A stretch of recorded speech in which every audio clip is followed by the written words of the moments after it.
A day in my life as a content creator, ma'am, and online seller.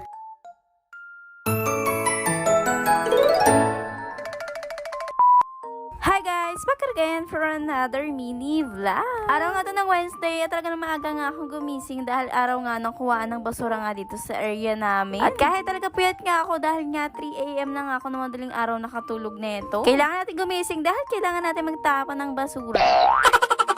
At kahit nga inaantok ako dahil nga maaga akong gumising, hindi na rin talaga nga ako nakatulog. Kaya nga ginawa ko na lang talaga mima is nagganda nga ako ng bento baon ni Baby Quincy. Ang bala ko nga that day talagang pabaunan nga lang muna si Baby Quincy ng tasty bread na may palaman. Nilagyan ko lang talaga siya ng pa-smiling face na gamit yung ketchup. Hinulma ko lang din talaga muna ng pa-circle at square dahil hindi pa talaga ako nakakabili ng molder nga. Kaya naman sa ngayon, ganun muna ang gagawin ko. Then after ko nga i-ready, bali nilagay ko na nga dito sa lunch bag niya. Napaka-cute nga ng lunch bag niya, talaga namang same nga ng kanyang tumbler. At eto nga yung melody character, talagang gustong-gusto niya nga to. Safe na safe talaga dito yung pagkain ng mga anak niyo pag ito nga yung ginamit niyo. Bukod nga dyan, kahit matapon nga yung pagkain niya nga sa loob, talaga namang hindi mababasa yung labas kasi waterproof na. Kaya naman Mima, hindi mo to kailangan, pero kailangan to ng anak mo. Pero maya-maya nga, bumuhos nga na malakas yung ulan. Kaya naman talaga yung teacher nga ni Baby Quincy is nag-announce na nga sa GC na hindi makakapasok yung panghapon. Pero porket wala kayong pasok, hindi ka na mag-aaral sa bahay. Sa balang ginawa ko muna habang nagluluto talaga ako, pinanood ko lang muna si Baby Quincy nga ng TV. At familiar ko nga muna siya sa different vegetable. Bukod nga sa inaaral niya, eto gulay nga rin talaga yung ulam namin that day. Habang nagluluto ako, may dumating na parcel. Yes, parcel uli. Anong gagawin? E di mag-a-unbox.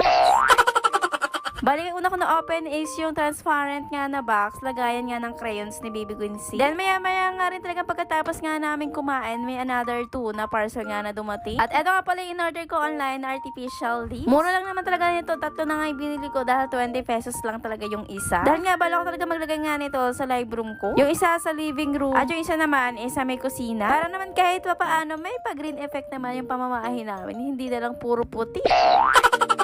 At next ko namang in-open is yung jumbo crayons nga ni Baby Quincy. At eto na talaga yung pinakamurang ang crayons nga na mabibili mo online. Dahil napakatibay talaga nga nito, tapos sobrang lalaki pa. Dahil nga yung mga toddlers or mga daycare, ito nga talaga yung usually ginagamit. Nawala nga kasi yung colors ni Baby Quincy na iba, kaya naman heto, bumuli na lang ulit ako ng panibago. Then after ko talaga siya lang i-unbox, bali nag-shoot lang din ako pang affiliate. At habang nag-a-affiliate talaga ako, nanonood nga ako dito sa bahay ng Netflix. Sarap buhay, no? Dahil nga hapon na rin talaga neto at etong bata nga is naghahanap talaga ng pagkain. Sabi ba naman sa akin, Mami, merienda time na gusto ko ng biscuit. Uy, sarap buhay talaga.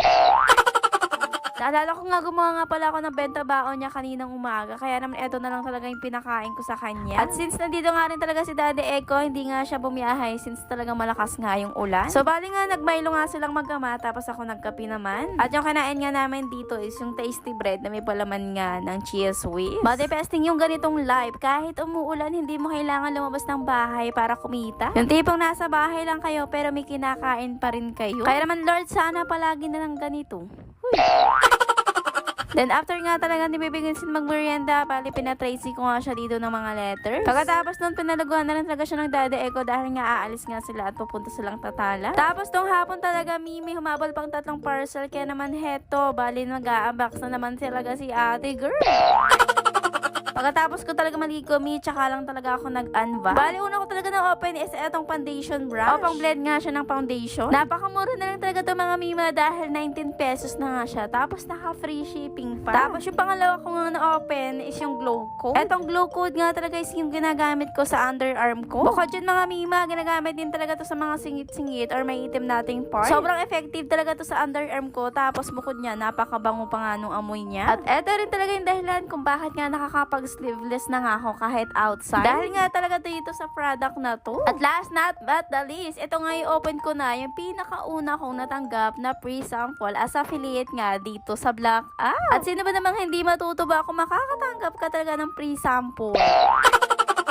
Actually talaga lagi nga ako nagre-request ng free sample sa mga iba't ibang shop. Pero itong shop na talaga na to, yung first nga na nag-approve nga ng request ko. Kahit nga bago pa lang din talaga ako nag-affiliate ulit dahil nga nawala nga yung account ko dati at naban. Bali nga naban nga pala yung dalawa kong account kasi nga nagla-live ako as online seller. Hindi ko na rin talaga alam at hindi ko na siya ma-recover kaya gumawa na lang din talaga ako ng panibago. Pero nga ngayon yung ginawa ko is 3 na siya at pinagbukod-bukod ko na rin talaga. So meron nga akong account pang TikTok shop at meron din ako account pang affiliate lang. At meron nga akong isa pang personal account. Para naman kahit papaano safe na nga at hindi na basta-basta mababanda lang sa mga fino-post. At dahil sa pagla-live ko din at para naman kahit papaano may reserve din talaga akong account if in case nga na maban ulit yung isa. At hindi lang din talaga yan yung na-approve dahil meron pa nga ako parating na na-approve nga na free sample. At aantayin nga natin yung ma-deliver, no?